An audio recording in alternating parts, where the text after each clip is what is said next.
My husband took me to a fancy mansion, but I didn't know I was the gift. I remember the way the mansion looked that night, lit up like a dream, its tall white pillars glowing under the soft lights, with a red carpet stretching out like it was meant just for me. My husband smiled as he held my hand, saying, "You deserve something special tonight." I believed him. After everything we'd been through lately, all the late nights, the stress, the silence between us, I wanted to believe this was his way of making things right. As we walked in, the air felt different. Polished floors, crystal chandeliers, and people dressed like they stepped out of a magazine.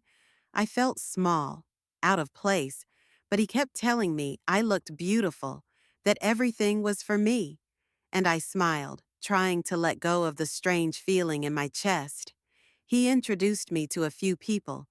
They were all polite, too polite. Their eyes lingered on me a little too long. A woman in a green dress looked me up and down and whispered something to the man next to her. They both laughed. I tried to shake it off. Later, my husband handed me a glass of wine and said he needed to speak with someone privately. I watched him disappear into a hallway, surrounded by people I didn't know, in a place I didn't belong. That's when it hit me. I had no idea what this night was really about.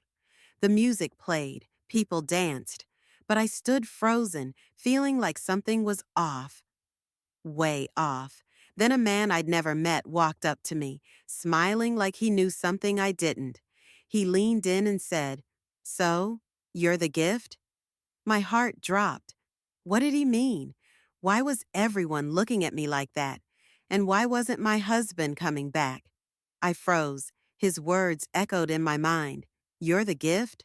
I tried to laugh it off, hoping maybe it was some strange joke, but he didn't laugh. He just smiled, watching me like he was waiting for something. I looked around the room, searching for my husband, but he was nowhere in sight. The crowd seemed to blur, their voices fading behind the loud thud of my heartbeat. "I think you're mistaken," I finally said, trying to keep my voice steady, but the man just tilted his head, like he was studying me. "He didn't tell you, did he?" he asked, more to himself than to me. "Interesting." My palms started to sweat. I turned away and walked toward the hallway my husband had disappeared into, hoping to find him and get some answers. But a tall man in a suit stepped in front of me, gently blocking my path. "Sorry, ma'am, private area," he said, firm but polite. I forced a smile and nodded, but inside I was beginning to panic. I moved toward a quieter corner of the room, trying to gather my thoughts. What was going on? Why did that man say I was the gift? And why was I suddenly being treated like a guest of honor, but also like something else? I looked down at my dress, suddenly feeling exposed. My phone buzzed in my clutch. It was a message from my husband. Just one line. "Stay calm.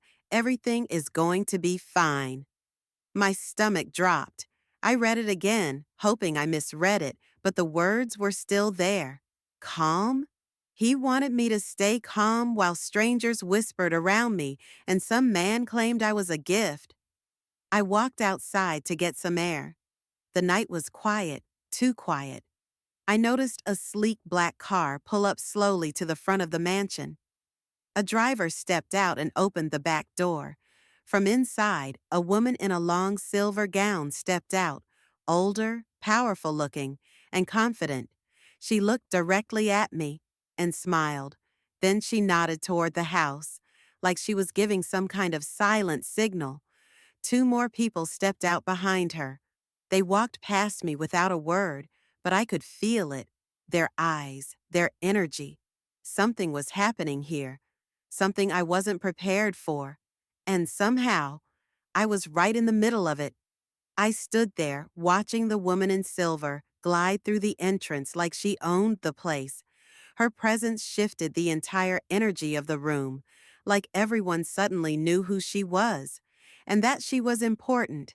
I stayed outside for a moment longer, trying to calm my nerves, but nothing about this night felt right anymore. I had questions piling up in my head and not a single answer in sight. When I stepped back inside, I noticed the atmosphere had changed. The music was softer now, almost background noise, and people had gathered closer to the center of the room, where the woman was now speaking with a group of men. They were listening to her, like really listening.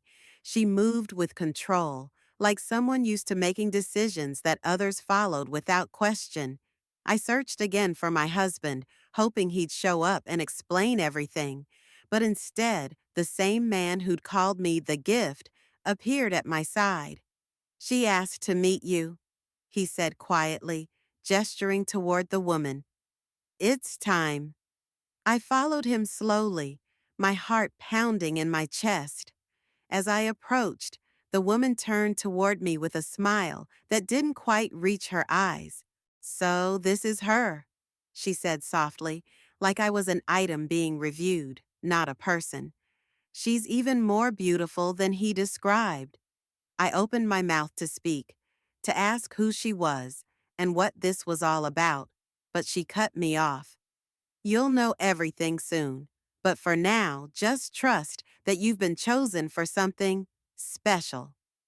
I didn't want to be chosen. I wanted to leave. Before I could respond, another woman, maybe mid-30s, quiet, reserved, stepped closer and handed me a box. It was wrapped like a gift, perfectly tied with a black ribbon. I hesitated, but everyone was watching. Slowly, I untied the ribbon and opened it. Inside was a contract. My name was printed at the top. No explanation, no instructions, just my name, and pages filled with things I didn't understand. I looked up, confused, but the woman in silver just nodded. You sign when you're ready, or you can walk away. But if you walk away, you'll never know the truth. My husband still hadn't come back, and now I was standing in the middle of strangers, holding a contract that felt more like a trap than a choice. My hands trembled as I held the contract. The room felt colder now, even though nothing had really changed. The woman in silver was still watching me with that calm, unreadable expression. People were murmuring around us, their eyes flicking between me and the pages I hadn't dared to read yet. I could feel the weight of their stares, curious, expectant, like I was part of some performance I hadn't agreed to. I stepped back, my voice finally returning. "Where is my husband?" I asked, my throat dry. The woman smiled gently, almost like she pitied me. "He'll come when it's time. He wanted you to see the truth for yourself." The truth. That word kept ringing in my ears. What truth? What had he done? I flipped through the contract, my eyes scanning lines of legal language that made no sense. But there were phrases that stuck out. Exclusive agreement, personal offering, no revocation after signature. My chest tightened. I wasn't paranoid. This wasn't a game. Whatever this was, it was real. I looked up and locked eyes with a man standing at the edge of the crowd. I didn't recognize him, but the way he stared at me, there was something familiar about it. He didn't look away, even when I did. I had a sudden urge to run. Then I heard footsteps behind me. I turned, and there he was, my husband, calm, dressed in a suit like nothing was wrong. But his eyes didn't meet mine right away. He walked straight to the woman in silver, greeted her like an old friend, then finally turned to me. "I know this is confusing," he said softly, "but this night was always meant for you." My stomach dropped. "What is this?" I asked, nearly whispering.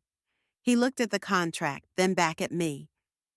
"Everything I've built, everything we've worked for, it comes down to this. You're more important than you realize." I shook my head. "You brought me here without telling me anything. You let them talk about me like I wasn't even—" "I was protecting you," he interrupted, "by offering me like some gift." The woman stepped forward. "It's not what you think," she said, "but it is bigger than you know." I clutched the contract tighter. I was standing at the edge of something I couldn't name, a decision that felt like it would change everything. And I still didn't know who to trust. I couldn't believe what he was saying. "Protecting me?"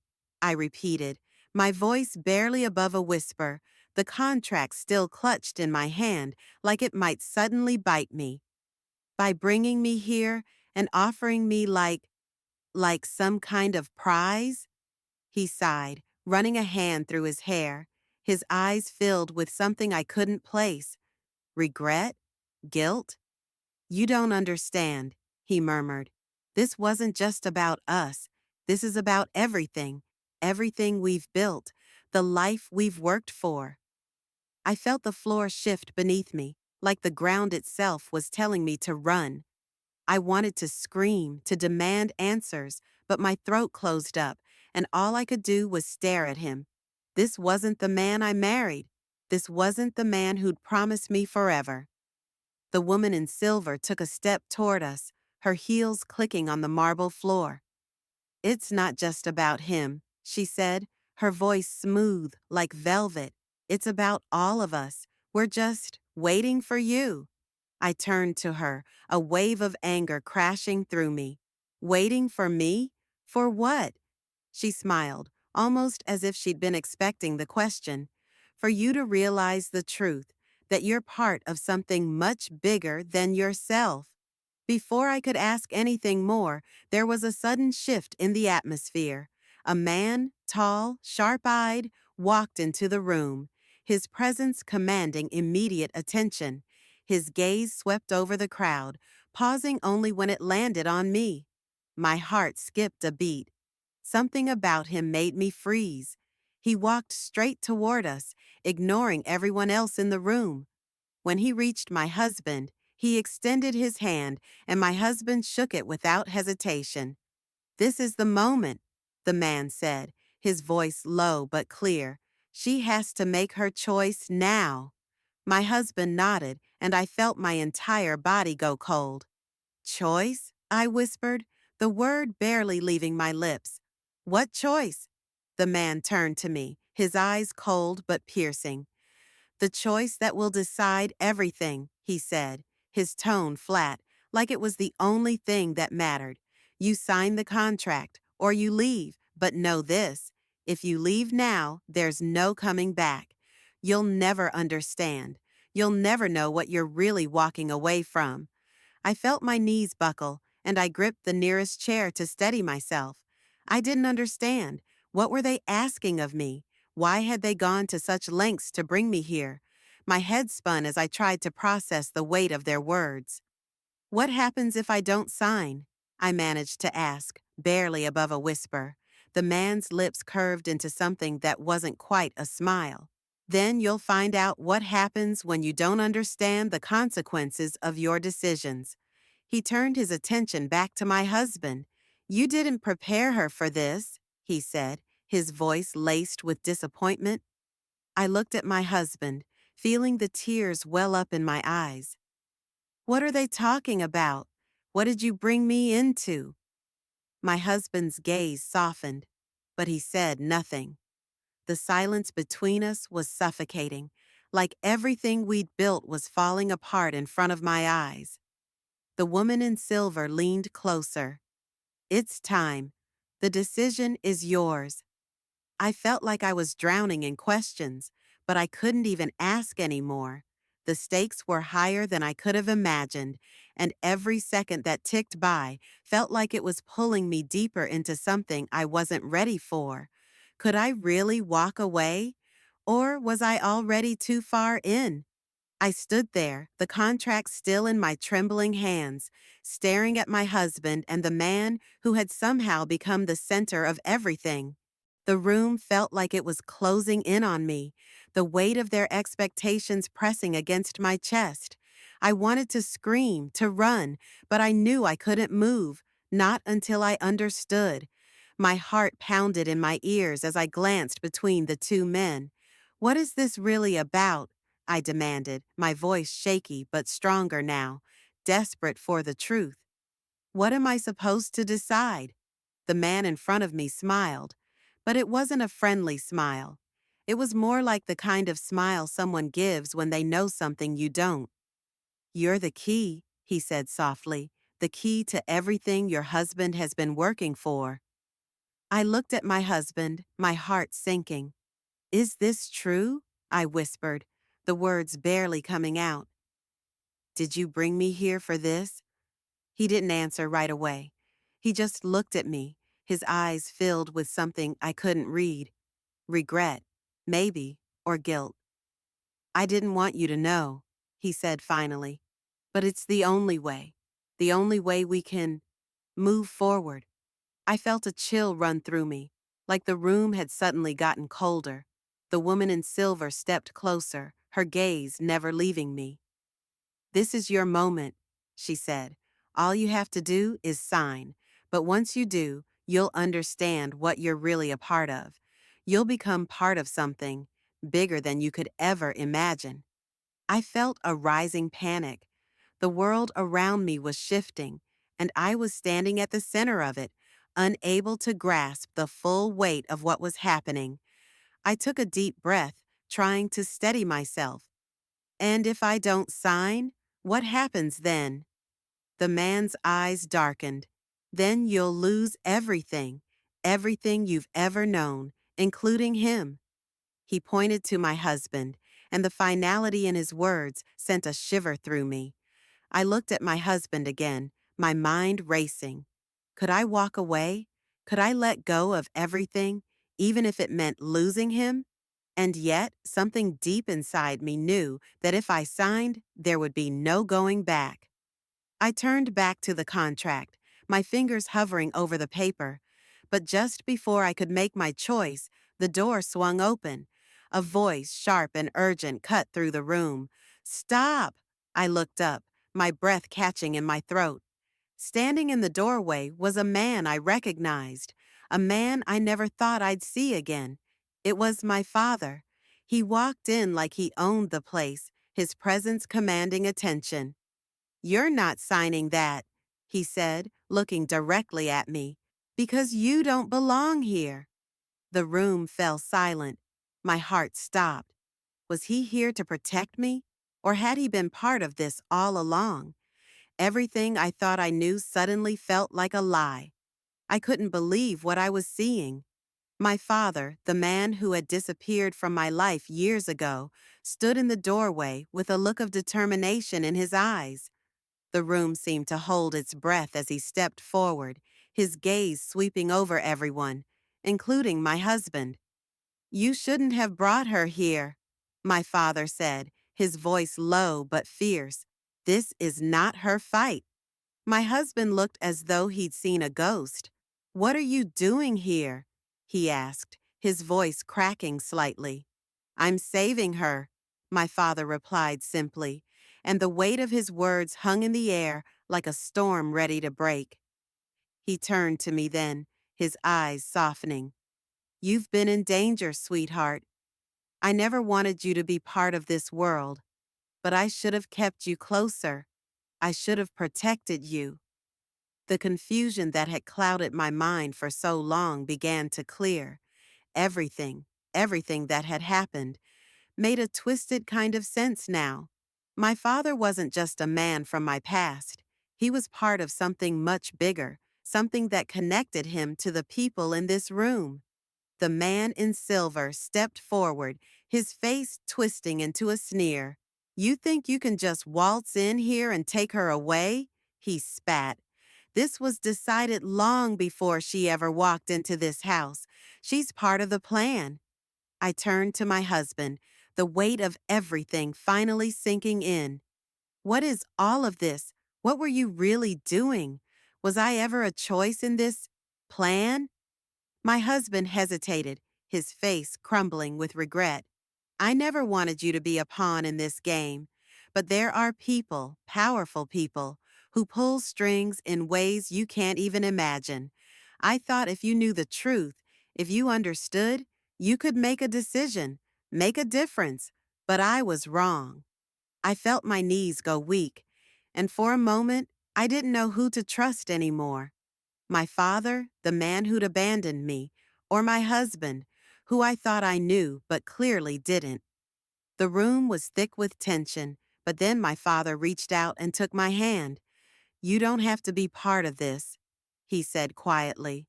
"You've always had a choice. We're leaving. This is over." In that moment, it felt like everything snapped into focus.